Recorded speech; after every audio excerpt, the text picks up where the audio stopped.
Special person కోసం emotional అవుతూ నువ్వు లేనిదే నేను లేను అంటూ ఒక ఎమోషనల్ పోస్ట్తో మరోసారి సెన్సేషన్ క్రియేట్ చేస్తూ వచ్చేసిన సమంత ఒక కాంట్రవర్సీ క్యూన్గా మారిపోయింది సోషల్ మీడియాలో. ఇక మన తెలుగు వారికి నాగ చైతన్య సమంతలు కాంబినేషన్కి సంబంధించిన ఎటువంటి గాసిప్ అయినా ఇట్టే వైరల్గా మారిపోతూ ఉంటుంది కొన్ని మినిట్స్లోనే.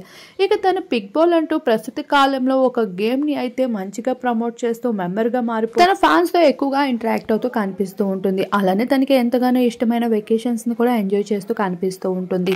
అటువంటి సమంత తన ఒంటరి లైఫ్లో మింగిల్ అయ్యేది ఎప్పుడు అంటూ అభిమానులు ఎన్నో ప్రశ్నలు కురిపిస్తూనే ఉన్నారు. రీసెంట్ కాలంలో తను ఒక వ్యక్తితో రిలేషన్షిప్లో ఉందని, ఇక తను త్వరలోనే బాలీవుడ్కి పూర్తిగా మకం మార్చి తెలుగుకి గుడ్ బై చెప్తుంది అనుకుంటే అంతలోనే తను ఒక బ్యూటిఫుల్ పోస్ట్ని ఒక వ్యక్తి కోసం షేర్ చేసుకుంటూ వచ్చేసింది. నువ్వు లేనిదే నా లైఫ్ ఇలా సేమ్గా ఉండేది కాదు, happy birthday to you my beautiful soul అంటూ, తను లేకపోతే తన లైఫ్ ఇలా ఉండేది కాదంటూ తన బాధల్లో తనకి మంచి సపోర్ట్ని అందించేసిన తన ఫ్రెండ్ కోసం ఒక పోస్ట్ని షేర్ చేసింది. ఇక స్కూల్ టైం నుండి ఉన్న తక్కువ మంది ఫ్రెండ్స్లో తన రాజ్ కూడా ఒకరని చెప్పచ్చు. ఇక తనతో కలిసి కొన్ని ఎన్నో ఫొటోస్లో అయితే తన సోషల్ మీడియాలో శామ్ షేర్ చేసుకుంటూనే వస్తూ ఉంది. ప్రస్తుతం ఆ ఫోటో నెట్టింట వైరల్గా మారుతుంది.